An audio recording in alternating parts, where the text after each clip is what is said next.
algunos elementos que destacan de la personalidad de nuestro primer conferencista. Una persona que sin duda nos dejará muchos elementos para discutir, para reflexionar, para que en algún momento lo incorporemos en nuestro comportamiento formativo y de educación.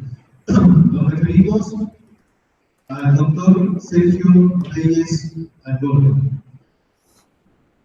La conferencia es apropiada para que personajes como el doctor Sergio hagan presencia, que sin importar los medios también contribuyan con la grandeza de este primer encuentro.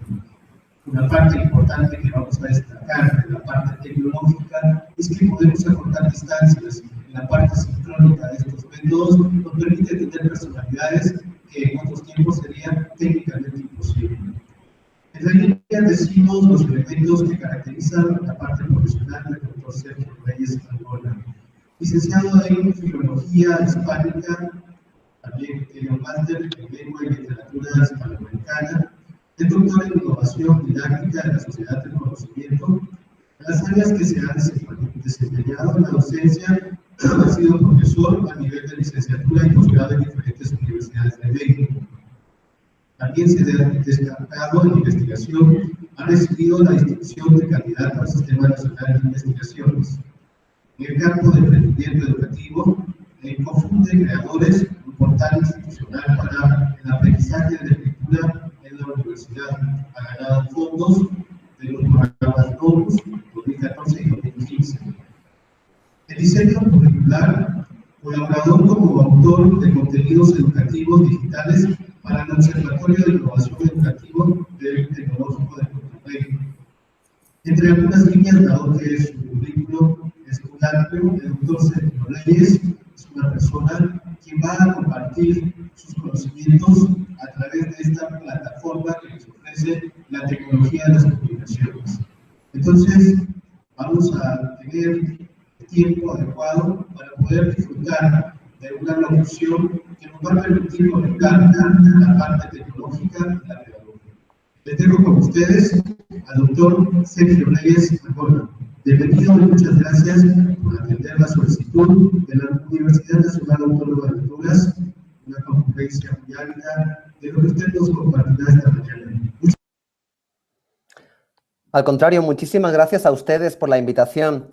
Les hablo desde Puebla, en la región centro de México, en Cholula en concreto, que es una localidad con una historia impresionante, muy interesante, al lado de un volcán. Y bueno, pues me siento muy honrado de poderles compartir mi reflexión sobre la innovación educativa y sobre las posibilidades que observo, como decían en la presentación, de hacia dónde debe caminar la educación. Bueno, yo voy a sumar una perspectiva hacia dónde yo creo que debería caminar la educación en este paisaje de posibilidades que tenemos ahora. Pero antes de comenzar, me gustaría compartirles mi visión de esta conferencia. Mi idea es que sea una conferencia donde haya una dosis de diálogo. De hecho, lo que yo les vengo a proponer es precisamente una educación dialógica, un modelo donde el diálogo sea uno de los protagonistas. Y para eso les voy a pedir que en confianza puedan entregar a las personas que les apoyen sus preguntas, no solo pensando en entregarlas hasta el final de la conferencia, sino en ir haciendo comentarios, lanzando preguntas, lo que ustedes quieran compartir, porque quiero que en mitad de la conferencia yo haga una pausa, me faciliten ustedes algunas de las preguntas que ya se hubieran recopilado y yo poder también entrar en el diálogo directo a mitad de conferencia. ¿Por qué a mitad de conferencia? Porque la primera parte les quiero plantear lo que podría ser un estado de la cuestión, mi diagnóstico, mi visión de la panorámica actual desde esta perspectiva de México, desde las instituciones en las que me ha tocado participar y los proyectos. Y en la segunda parte es la que quiero proponerles más directamente bueno, pues el principio que vengo a defender, que es el principio del diálogo, ¿no? Así que comenzamos, espero que se me escuche bien, que se me vea bien. Siempre en la distancia uno siente esa incertidumbre, entonces con toda confianza también al equipo que está apoyando en la parte técnica, cualquier interrupción en el sonido, en la imagen, pues ténganme la confianza de interrumpirme. y así todavía sería como más dialógica la experiencia. Muy bien, pues voy a compartir pantalla para que puedan ver la presentación que sirve de guía.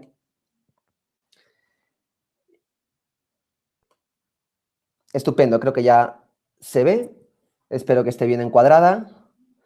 Muy bien, pues mi conferencia se titula Aprender y enseñar en diálogo con tecnología digital, donde la parte de la tecnología va a ser muy importante, pero sobre todo va a ser importante la pedagogía, la reflexión sobre cómo utilizarla. Soy Sergio Reyes Angona y he trabajado en diferentes instituciones, como mencionaban en la semblanza. Ahora trabajo para la Universidad de las Américas en Puebla y he trabajado también intensamente para otras instituciones privadas y también públicas, tanto en licenciatura como en posgrado y también en Internet, en diferentes proyectos, lo cual me ha dado un acceso a experiencias educativas de tipo muy diferente, presenciales, en línea, institucionalizadas, en abierto, ciudadanas, y pues ojalá sepa traducir la riqueza de esas experiencias en la reflexión que les vengo a compartir.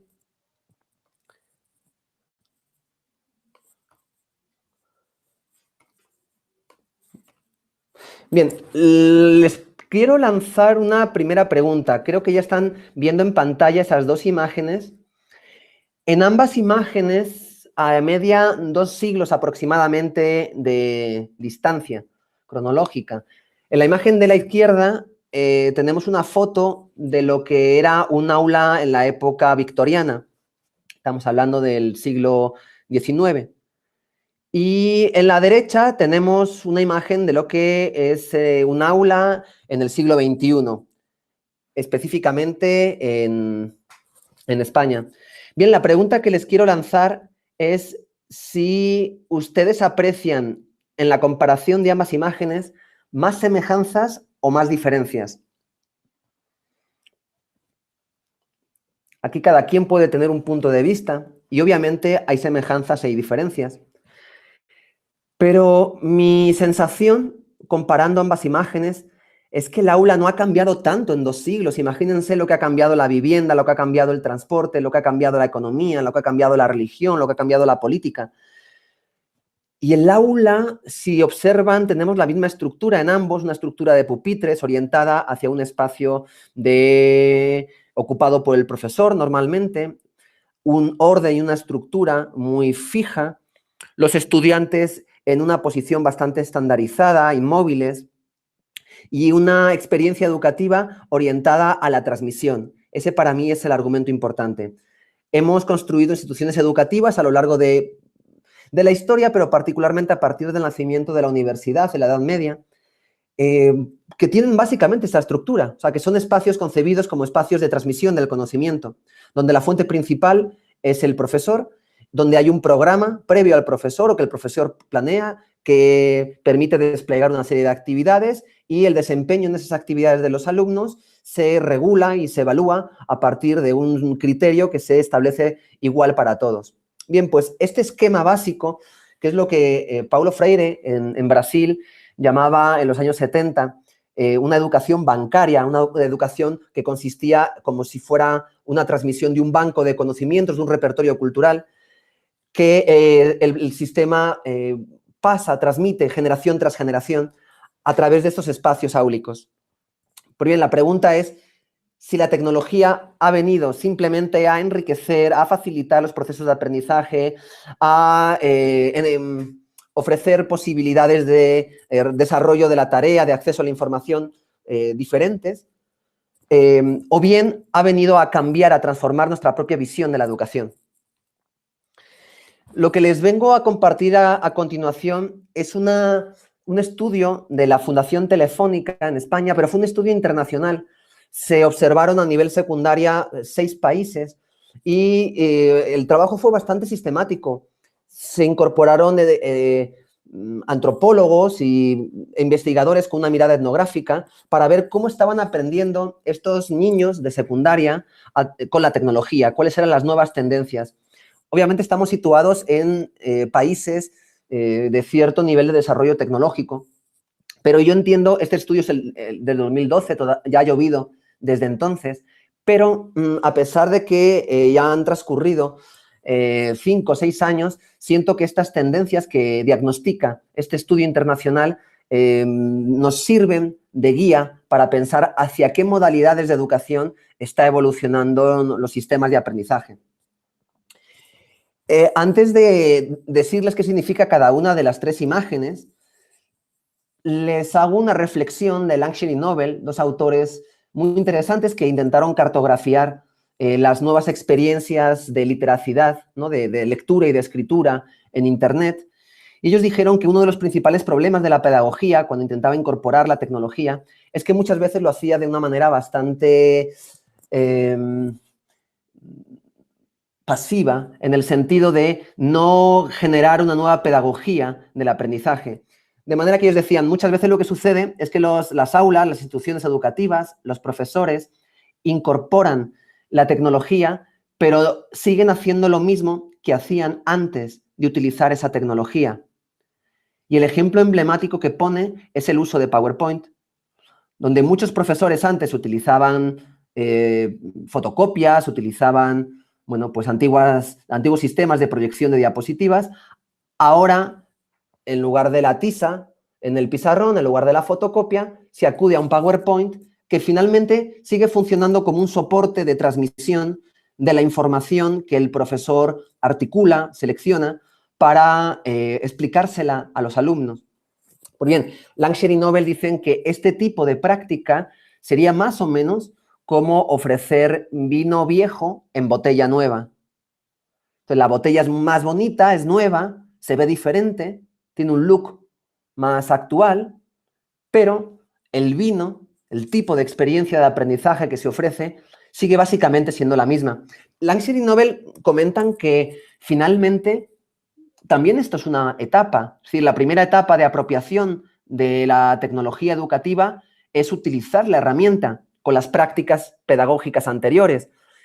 Porque en un primer momento lo que el profesor necesita probablemente es entender cómo funciona esa herramienta. Pues bien, ese es un camino, esa es una posibilidad y, según Langsher y Nobel, es una etapa evolutiva que podría ocupar los primeros años de utilización de la tecnología digital para un profesor que está acostumbrado a dar clases sin tecnología digital. Ahora bien, este estudio, lo que demuestra el estudio de la Fundación Telefónica, es que se están multiplicando las posibilidades de aprendizaje. Quiero decir, no parece que hay un camino muy específico hacia el cual evolucionar, sino más bien un ecosistema de posibilidades que tienen implicaciones muy diferentes respecto a qué estamos entendiendo por aprender, por enseñar, por educar.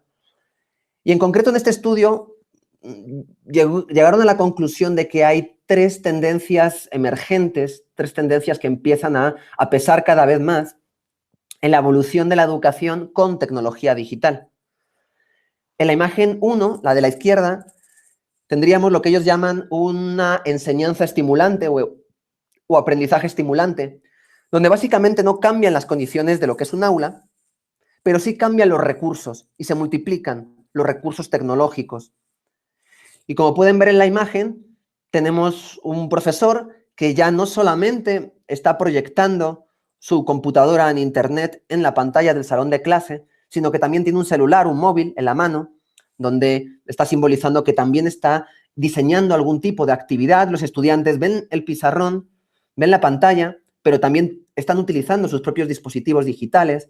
Y esta pluralidad de accesos a la tecnología, de dispositivos tecnológicos, generaría un enriquecimiento, una multiplicación del diseño de las actividades y de las posibilidades de las actividades. Bueno, esa sería una modalidad para hacer la síntesis, ¿no? Un formato posible de evolución, la enseñanza estimulante. El número 2, más bien el profesor ya no es un profesor simplemente de aula, que da su clase, por así decir, sino que básicamente es un diseñador de actividades. Y esas actividades son actividades que implican la colaboración de los estudiantes. La colaboración presencial de los estudiantes, por ejemplo, en un aula, pero también de los estudiantes cuando se van a casa y continúan teniendo acceso a Internet y, por lo tanto, con el potencial de seguir desarrollando alguna actividad y de seguir relacionándose tanto con el profesor como con los estudiantes. Piensen en las implicaciones que tendría seguir este otro modelo. También en el estilo de vida de los profesores. No olvidemos eso. Esto implica una profesión más ágil, si ustedes quieren, pero también una dedicación al trabajo mucho más multisituada, donde ya no solamente trabajas en tu escuela, sino cuando llegas a casa, pero al mismo tiempo en el aula haces otras cosas de las que hacías antes o cosas diferentes. En fin, y la número 2, ellos la llaman aprendizaje colaborativo, en una etiqueta muy amplia, se puede entender de muchas formas el aprendizaje colaborativo, pero sería un modelo de aprendizaje colaborativo hacia el que podría tender la educación. Y el número 3 representa un cambio más radical, donde si observan ya no está el profesor en el centro de la actividad, ya no es el protagonista del proceso educativo.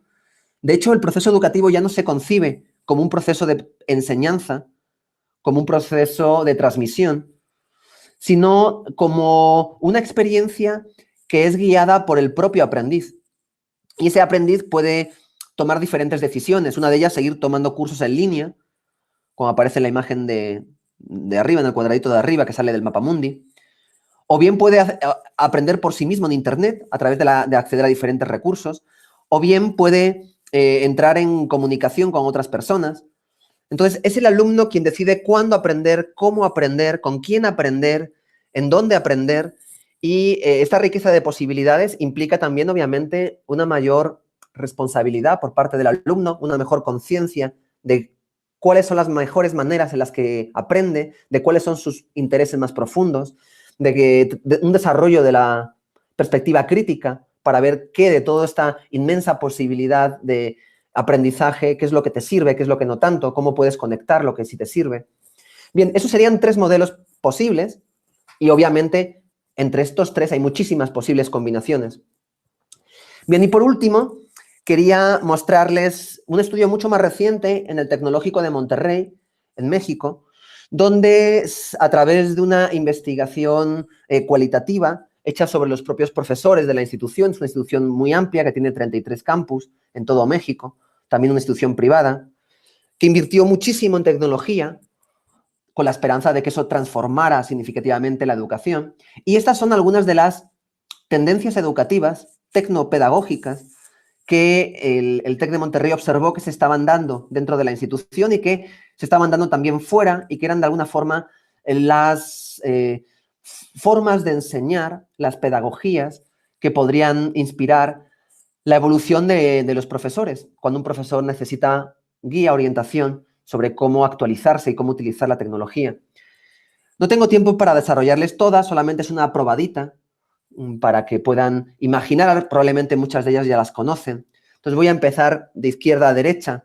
Tendríamos el aprendizaje en redes sociales y entornos colaborativos, donde la tecnología ya no es una herramienta solamente, sino más bien es un entorno relacional, y un entorno relacional que sucede tanto dentro del aula como fuera. El uso de Facebook, el uso de Twitter, el uso de los blogs, permiten desarrollar actividades, permiten expandir el aula hacia espacios virtuales. Además, salir de la propia institución y del aula y entrar en relación con Internet.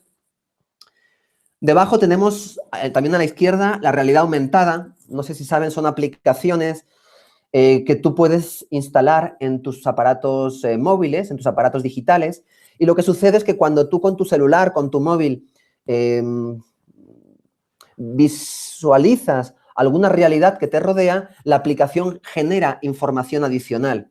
Entonces, por ejemplo, vas visitando una ciudad, te pones enfrente de una iglesia y si la aplicación que está geolocalizada detecta, identifica esa iglesia, puede generar información histórica, arquitectónica, artística sobre esa iglesia. De esa manera se puede expandir el aprendizaje fuera del aula y también de una manera muy interactiva donde el aprendizaje sucede en movimiento.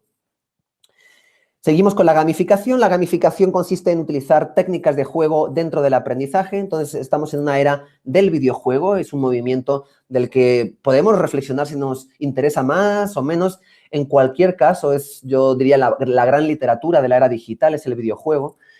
Y muchísimas generaciones se están educando a través de los videojuegos, con lo cual podríamos tanto utilizar videojuegos para ciertos tipos de aprendizaje como identificar cuáles son los principios en los que se basa el videojuego, de colaboración, de cambio de niveles, de respuesta rápida al error, etcétera, y trasladarlos a los espacios educativos. Tenemos el aprendizaje invertido, un poco más arriba, donde el profesor en el aula lo que hace es trabajar con los estudiantes la tarea se hace en el aula, y los contenidos de exposición se dejan para fuera del aula. Se les ofrece a los estudiantes recursos en Internet, videos, documentos en PDF, infografías, páginas web, donde los estudiantes pueden informarse, el profesor se ahorra, digamos, la explicación y entonces puede centrarse en acompañar a los estudiantes en el ejercicio de la actividad. Bien, la siguiente, el aprendizaje móvil, ya lo hemos comentado respecto a la realidad aumentada, solo que el aprendizaje móvil es pensar de manera mucho más amplia en la cantidad de aplicaciones que tenemos ahora a nuestra disposición en un móvil, aplicaciones que muchas veces están muy diseñadas para cierto tipo de disciplinas. Podemos encontrar aplicaciones para ortografía, para biología, diseñadas como quizzes, diseñadas como espacios de interacción, para aprender idiomas. En fin, hay todo un universo de aplicaciones muy fáciles, gratuitas en la mayor parte de los casos, con las que el profesor podría trabajar.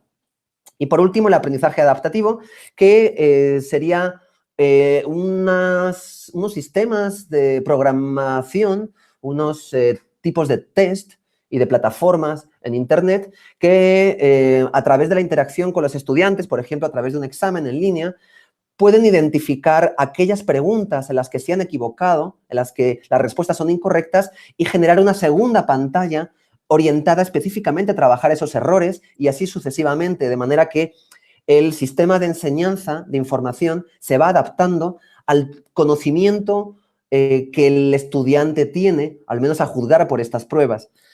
En fin, son algunas posibilidades. Dejo en este momento mi turno de palabra. Ojalá puedan pasarme a través del chat de esta videoconferencia algunas de los comentarios que están brotando en ustedes, de sus preguntas. Entonces me están comentando por chat que en un momento me van a compartir esos comentarios, esas preguntas. Mientras tanto, yo cierro un poquito esta parte de la conferencia, esta primera parte. Les recuerdo, hasta este momento lo que hemos hecho es un viaje en el tiempo para ver cómo la incorporación de la tecnología digital está transformando o no la educación y cuáles son ahora mismo en el mercado, por así decirlo, en el escenario más visible, al menos el que yo puedo ver desde mi experiencia, algunas de las tendencias que marcarían pautas para evolucionar, para aprender a ser profesores en una era digital, a ser profesores con este tipo de uso de la tecnología digital. Insisto en que este es mi contexto educativo, no conozco la realidad en Honduras y cuáles de estas tendencias están más presentes en la discusión sobre la innovación educativa, sobre la tecnología educativa, ahora mismo en el país y particularmente entre ustedes en esta universidad. Y hago una reflexión de cierre sobre esta parte, y es que cuando México es un país que le ha invertido muchísimo en la tecnología, como todos quiero pensar, no sé qué tanto en su universidad, en su país, ha habido un desembolso importante de dinero, de infraestructura tecnológica, pero yo imagino que sí. Es prácticamente inevitable, hay muchos intereses en juego, hay muchas presiones, hay muchas facilidades, el Internet viaja sin fronteras y está transformando todas nuestras realidades sociales, económicas y educativas. Entonces, hay planes gubernamentales muy ambiciosos de tecnologizar la escuela. En el caso concreto de México, uno de ellos muy significativo, si les interesa podríamos hablar de ese caso, fue Enciclomedia. Y Enciclomedia fue una inversión, imagínense, de pues más de 2.000 millones de dólares. Hagan ustedes la traducción en su moneda nacional. En México, desde luego, es una barbaridad. Es un presupuesto muy importante, es un pedazo muy importante del presupuesto en educación. Y lo invirtieron en incorporar a las escuelas unas computadoras con proyección en unas pantallas. Esas computadoras habían cargado unos programas de todos los contenidos de los libros escolares oficiales. Entonces los profesores, en lugar del manual, en lugar del libro de texto, podían utilizar ese programa y podían interactuar con la pantalla, con los alumnos. Entonces, fue un programa muy ambicioso, desarrollado en todas las secundarias del país, a nivel nacional, y con unas expectativas muy altas de que eso iba a generar un impulso muy fuerte de transformación de la educación en México. Hay diferentes análisis sobre el resultado de Enciclomedia, pero la sensación es que las expectativas fueron defraudadas de alguna forma. Entre otras razones, porque esa tecnología llegó a las escuelas sin que los profesores se apropiaran lo suficiente, entendieran lo suficiente el para qué, el por qué, el cómo utilizar esa tecnología. Había además mucho miedo de equivocarse, de estropear, descomponer estas máquinas y que entonces la escuela tuviera que cargar con el gasto. Entonces, algunos profesores, yo diría que sí generó el beneficio de que muchos profesores abrieron los ojos ante la necesidad de utilizar la tecnología digital, por una parte, y por otra parte, esa tecnología digital llegó a escuelas y a espacios rurales, por ejemplo, que de otra forma probablemente no habría llegado. Entonces fue una buena punta de lanza de esa tecnologización de los espacios educativos. Pero a nivel de transformar la educación y de generar un impacto en el rendimiento, en el aprendizaje, los estudios que después se han realizado, los propios indicadores de test internacionales, como el caso de PISA y los propios test nacionales, no evidencian un cambio significativo, una mejora significativa a partir del uso de esta tecnología. Entonces, esa es la gran pregunta que nos estamos haciendo. Bueno, entonces, si no es suficiente con el uso de la tecnología, ¿qué es lo que debemos hacer? ¿O cómo podríamos apoyar ese uso de la tecnología para que realmente significara una mejora en la educación desde todas las perspectivas involucradas, desde la perspectiva de quien aprende, desde la perspectiva de quien enseña, desde la perspectiva de las instituciones, de su gestión? Y bueno, este es el reto que todavía está en el mercado. Pongo el caso de México con Enciclopedia, pero podría hablar del caso de España, podría hablar del caso de Uruguay. Hay muchos casos en Latinoamérica muy emblemáticos, el caso de Estados Unidos, saliéndonos de Latinoamérica, que han hecho programas de tecnologización de la escuela parecidos, y también los resultados han sido bastante contradictorios, no han sido suficientemente satisfactorios. Bien, pues todavía no me llegan las preguntas, por razones de tiempo voy a continuar la exposición y cuando emerjan las preguntas en el chat probablemente interrumpiré la segunda parte, haré la pausa para entrar en diálogo con ustedes, dado que me siento muy solo en esta conversación, necesito pues una interlocución, así que continúo a la espera de esa interlocución y de nuevo insisto en que me pueden interrumpir cuando ustedes gusten. Pues bien, hasta ahora les he planteado un panorama de posibilidades, un diagnóstico de cómo no es suficiente la tecnología, de cómo necesitamos criterios claros, convincentes, que nos ayuden a explorar nuevas posibilidades en nuestras clases, en nuestras vidas intelectuales, académicas. Y lo que yo les vengo a proponer es uno de esos principios. No quiero proponer que sea el único, pero sí me parece que puede enriquecer el debate tomarlo en consideración. Y el principio que les voy a proponer, además, es muy básico.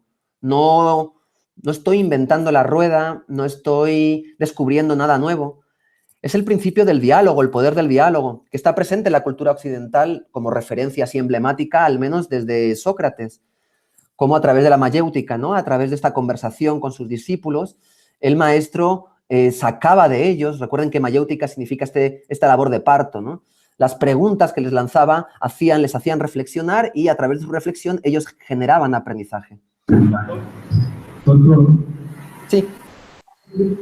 Mil disculpas por la interrupción, ya tenemos interrogantes y me parece apropiado para optimizar el tiempo que usted le vaya dando respuesta a cada una de las inquietudes. Tenemos la primera.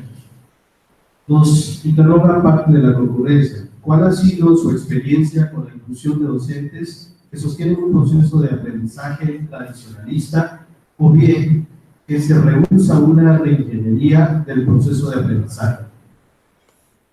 Bueno, es una excelente pregunta y además me gusta cómo está planteada. Resistencia al cambio tenemos todos, yo diría. Y habría que reflexionar sobre qué es el aprendizaje tradicionalista. Todos venimos de la tradición. Todos los espacios de exploración, de innovación que he desarrollado han partido de la manera en la que yo fui educado. Entonces, no se trata de rechazar la tradición y de invalidarla, sino más bien tomarla como un punto de partida, así como sucede con cualquier aprendizaje. Tomas como punto de partida el momento actual de la persona que está aprendiendo. Y a partir de ahí es donde puedes construir, ¿no? Como proponía el constructivismo, este andamiaje, esta área de oportunidad en la evolución de su conocimiento o de su habilidad. Entonces, lo primero de todo es eso, ¿no? Lo segundo es que es muy importante que los profesores se apropien del sentido, del para qué, del por qué, de qué van a ganar ellos si utilizan la tecnología.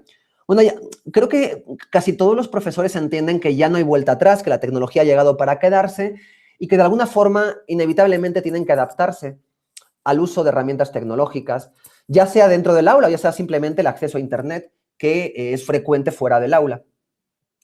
Pero es importante, yo creo que ir paso a paso.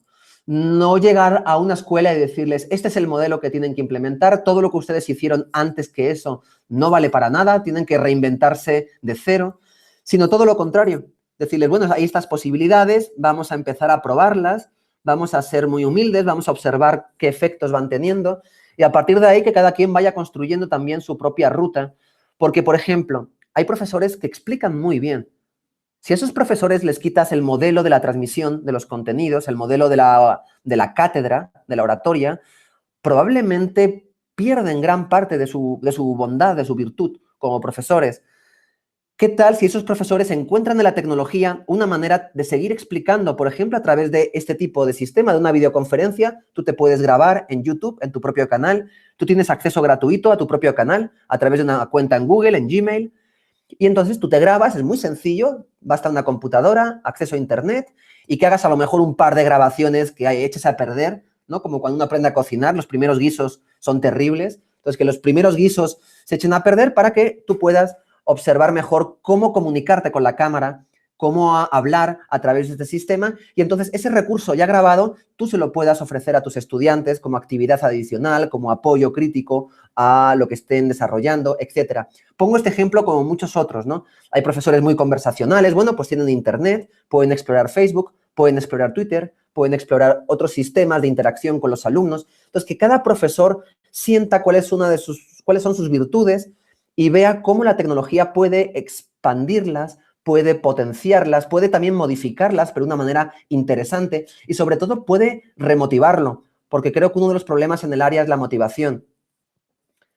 Y son demasiadas presiones a veces, demasiadas responsabilidades las que a veces asfixian este proceso.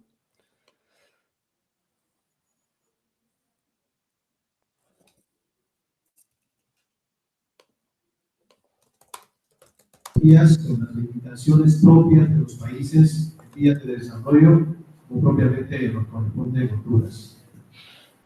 Una pregunta igual, la verdad, no me siento capaz de dar un consejo muy claro porque me falta perspectiva de en cada país en vías de desarrollo probablemente la problemática sea diferente y además a nivel macro, a nivel nacional, pues hay muchas variables que hay que tomar en juego, desde presupuestos nacionales a culturas sindicalistas, en fin, hay muchísimas variables. Pero creo de nuevo que el primer paso, decía Piscitelli, un innovador educativo argentino, que la innovación nacía de la precariedad, de la dificultad, no de la abundancia. Lo digo porque muchas veces escucho en muchos países latinoamericanos, por ejemplo, esta idea de, bueno, es que eso de la innovación educativa puede funcionar muy bien en Estados Unidos, en Alemania, pero aquí realmente las condiciones son otras. Y un poco siguiendo el espíritu de su congreso, ¿qué pasa con la inclusión, ¿no? Si nos lanzamos a esta tecnologización, ¿quiénes se quedan fuera? ¿Quiénes serían los perdedores de esa era digital? Todo eso es muy interesante, es cierto, hay que considerarlo, pero creo que también hay que ser creativos y dentro de las posibilidades de cada contexto sería muy interesante ver qué se puede hacer. Y qué se puede hacer a veces pasa no solamente por el uso de la tecnología, sino por ver cómo están cambiando las prácticas culturales, cómo los estudiantes están cambiando sus formas de ser, sus formas de vivir y cómo puedes aprovechar todo eso. Entonces yo empezaría por una mirada creativa, una mirada muy local, muy situada, muy fundamentada en el contexto y a partir de ese diagnóstico, de esa realidad local, ver cuál es el siguiente paso en la tecnologización, en la innovación de esas prácticas educativas, en virtud de cuáles sean los retos del entorno, de cuáles sean los tipos de trabajo que hay, los tipos de vida que se están construyendo, las necesidades económicas, etc. Muy bien, pues interrumpo esta primera pausa, digamos, de interlocución Me pueden seguir formulando por escrito estas preguntas y así yo puedo intentar simultanear mi oratoria con el diálogo con ustedes para hacer el cierre de la conferencia.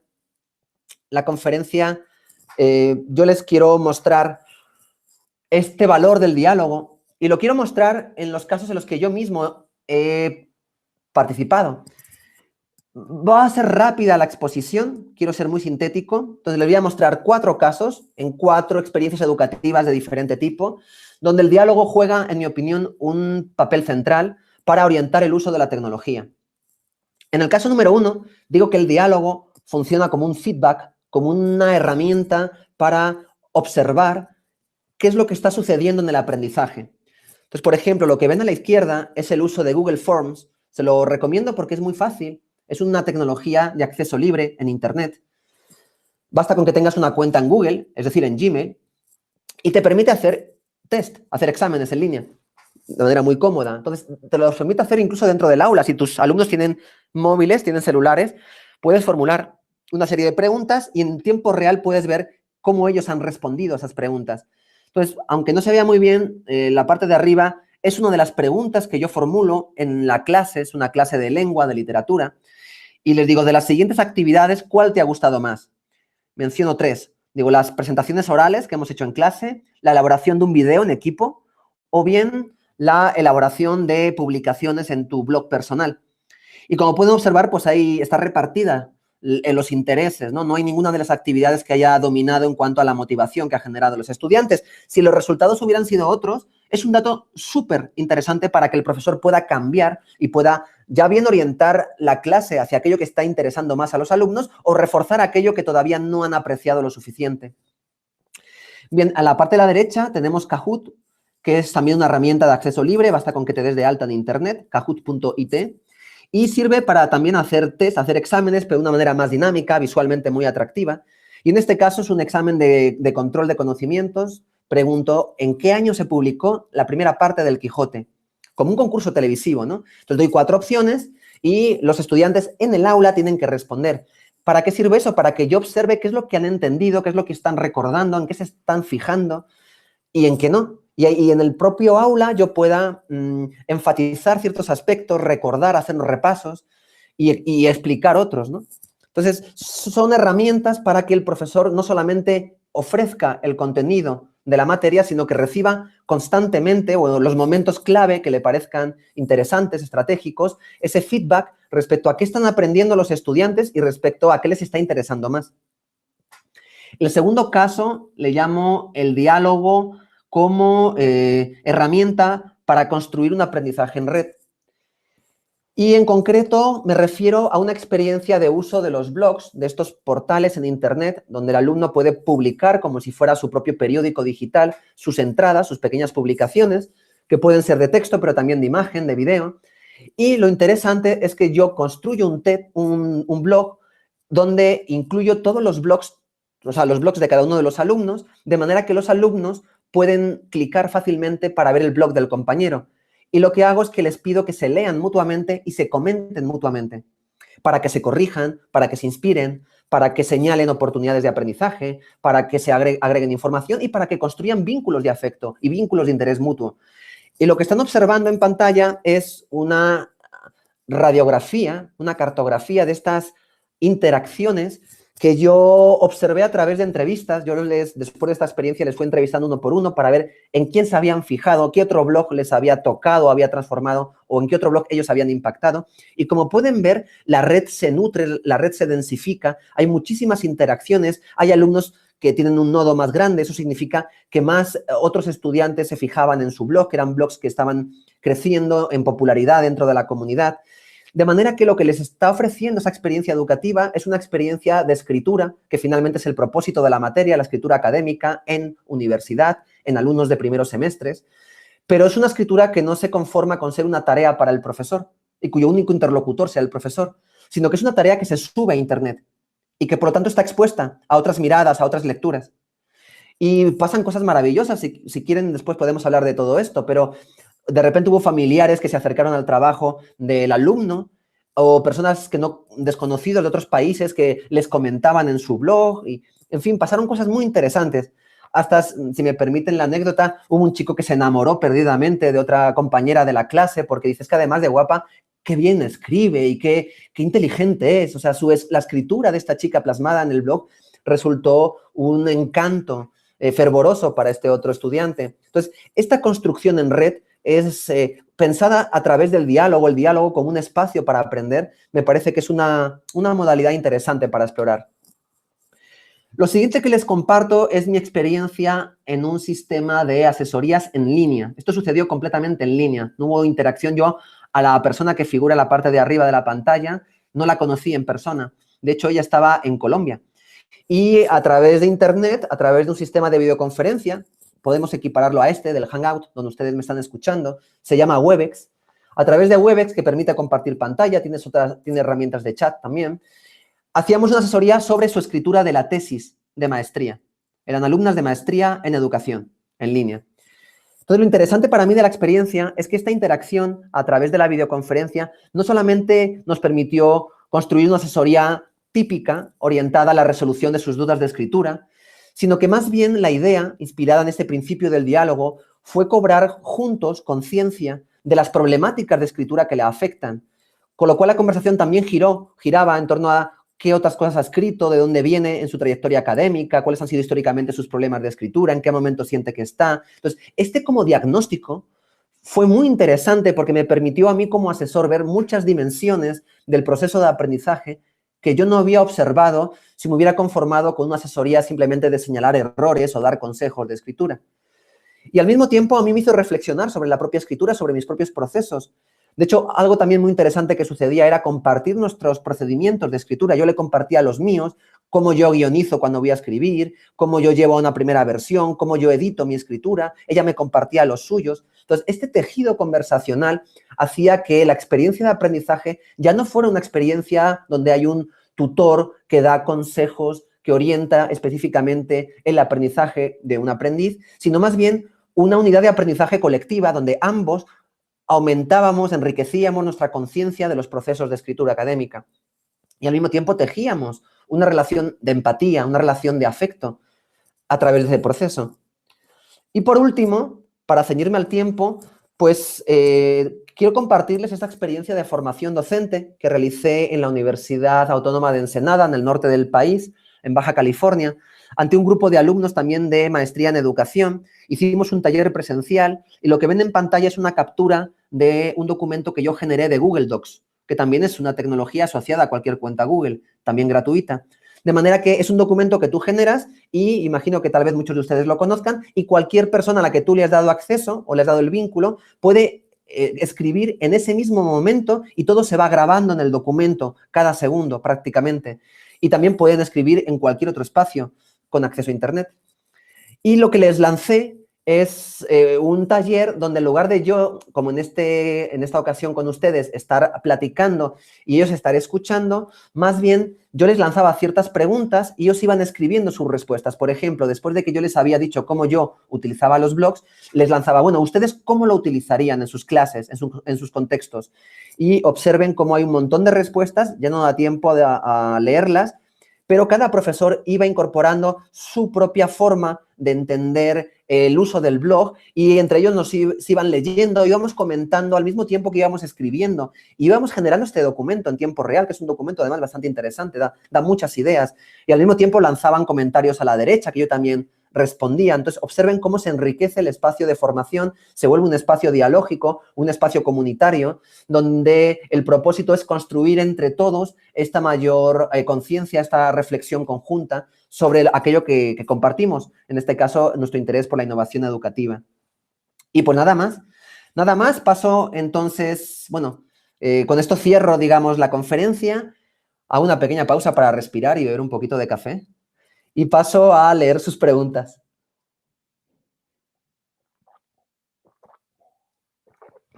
Y quiero que regresara a la pantalla para que me puedan ver, porque creo que prácticamente no me han podido ver.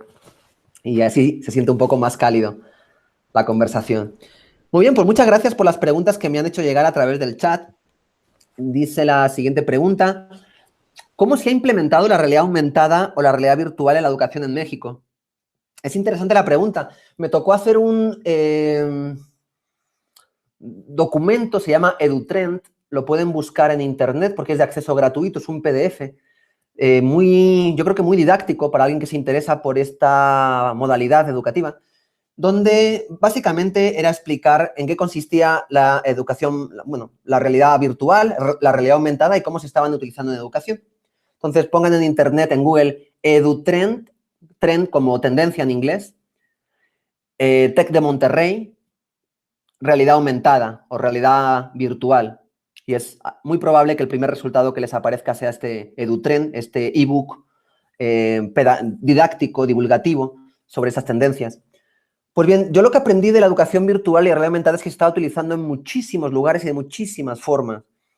Por ejemplo, en Estados Unidos acabo de hablar con un colega que la utiliza como una herramienta geolocalizada para que los estudiantes en el campus puedan agregar información sobre la biología del campus. Entonces, ellos van viendo el campus, los animales que hay, las plantas que hay, y tienen, con la ayuda de otros estudiantes que son programadores, tienen ellos mismos que programar esta información adicional y crear la aplicación para que cuando tú pasas por el campus y con tu celular señalas a un árbol o señalas algún espacio donde haya sido vinculada esa información, puedas leer la información de biología, de botánica, que estos estudiantes se han encargado previamente de investigar con la asesoría de su profesor y de redactar de una manera sencilla, de una manera clara y didáctica.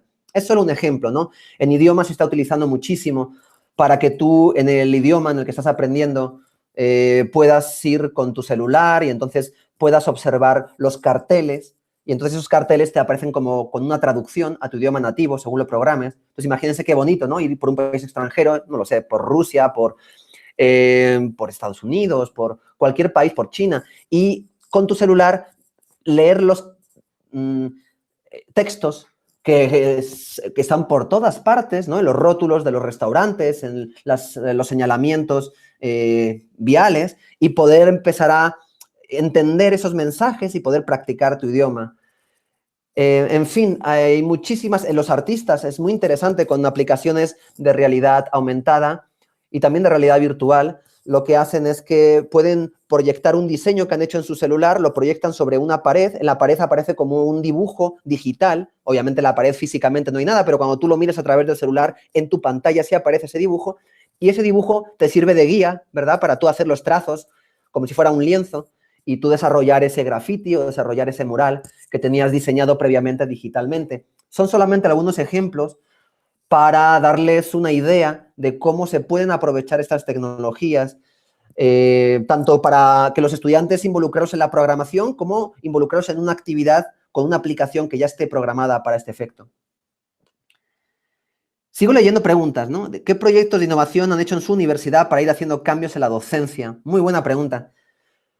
Pues hay un plan de desarrollo docente, le llaman, con unos ejes, y uno de los ejes es justo el de la tecnología educativa. Entonces se dan una serie de talleres sobre tecnología educativa y también, dependiendo del feedback de los propios profesores, se repiten esos talleres o se diseñan otros o se identifican cuáles son los intereses o el tipo de taller que está funcionando mejor.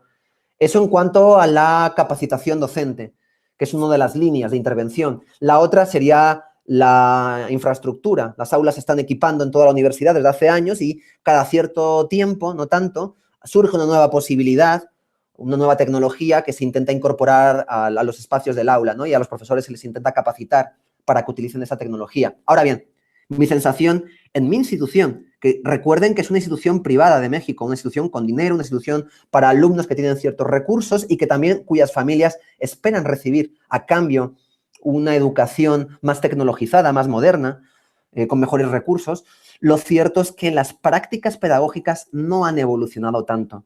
Y eso se observa cuando uno lee los comentarios de los alumnos sobre los profesores, en la evaluación que estos hacen al final del curso. Y muchas veces señalan, ¿no? Es que el profesor da la clase a la antigua, es que me aburro en las clases, como si no hubiera habido un cambio real, un cambio significativo. Aparte de que cada vez probablemente están aumentando la impaciencia y la frustración de no recibir lo que uno desea en cada momento, ¿no? También hay unos problemas culturales, unas nuevas prácticas mentales que tenemos que atender porque efectivamente cada vez es más fácil distraerse, cada vez es más fácil impacientarse.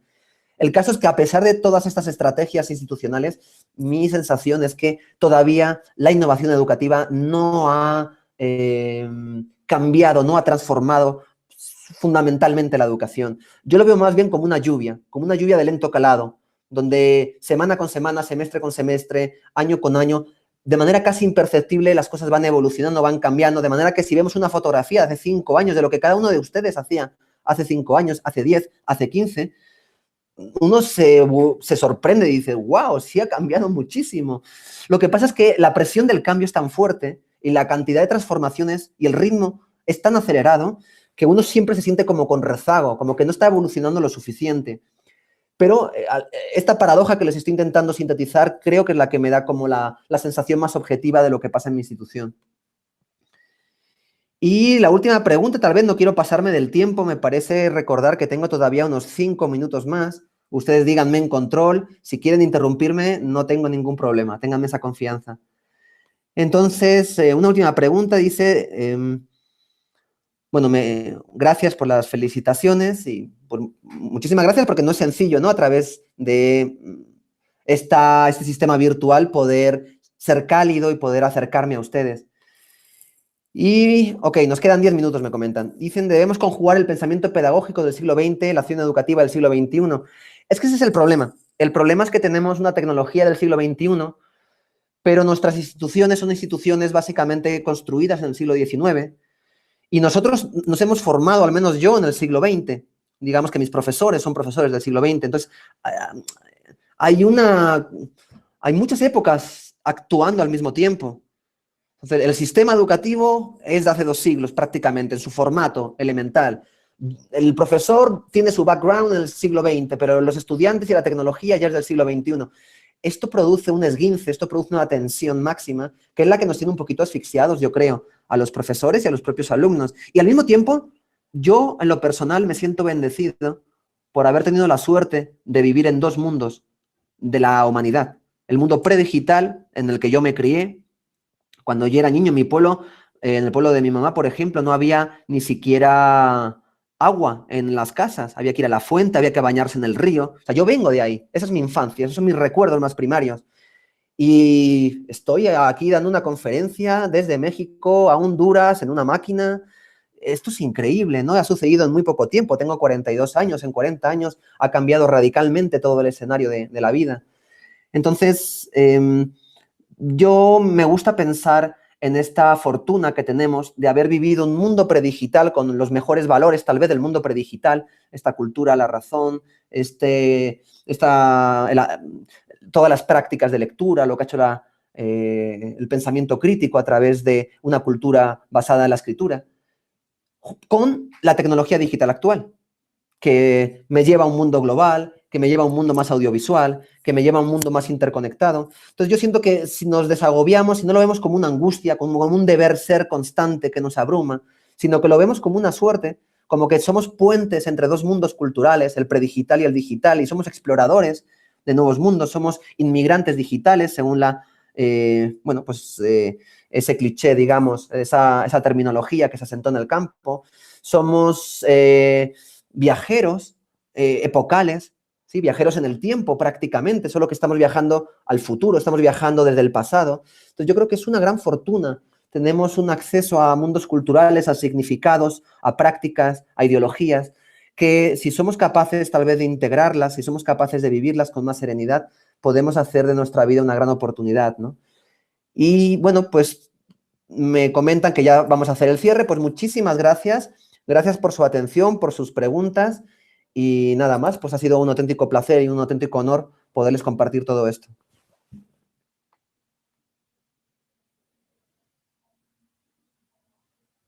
Ahora por fin les veo, ya se prendió la luz.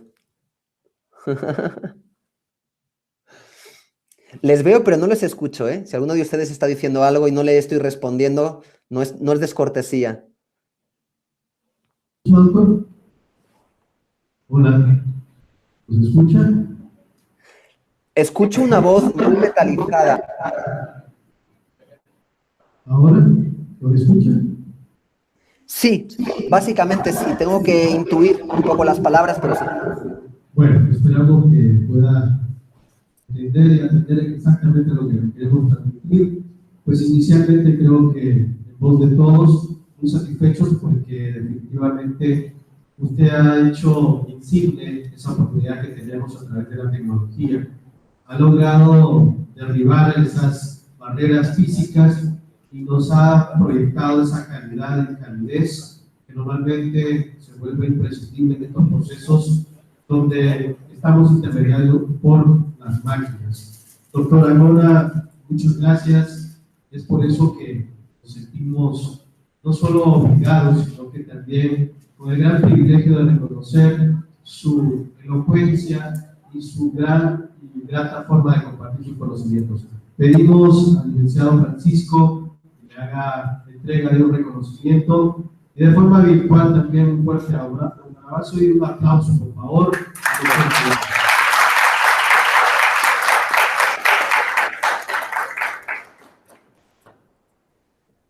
Doctora Lona, reciba de todos los hondureños, los que estamos representando acá en la Universidad Nacional Autónoma, un reconocimiento el cual vos, licenciado Francisco Muñoz, dice así. Buen día a todos. Doctor Sergio, en primera instancia,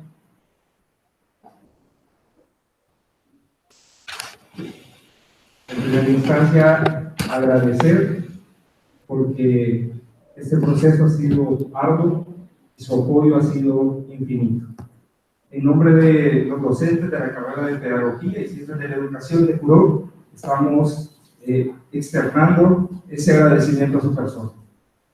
Por ende, tenemos un reconocimiento para su persona, el cual cita de la siguiente forma: Universidad Nacional Autónoma de Honduras, Centro Universitario Regional de Occidente, UNAC CUROC, carrera de Pedagogía y Ciencias de la Educación. Reconocimiento a Sergio Reyes Ancona por haber participado como ponente en el primer encuentro tecnopedagógico, la innovación pedagógica y curricular para la inclusión social en educación superior, dado en la ciudad de Gracia de Elvira el 23 de noviembre de 2018. Los abajo firmantes, licenciada Lori Cerro, coordinadora de la carrera de Pedagogía, y el doctor Pedro Antonio Guerra, director del centro. Muchísimas gracias, doctor. Han sido las palabras muy acertadas y oportunas del licenciado Muñoz. Pues definitivamente estamos muy agradecidos porque cuando nosotros tenemos la oportunidad de escuchar personalidades y expertos que han disfrutado del conocimiento y que nos han dejado definitivamente un hito, nosotros nos sentimos agradecidos con los que organizan estos eventos. Muchas gracias, doctora Ancona. Desde aquí, pues un fuerte abrazo y al fondo escuchará un fuerte aplauso también.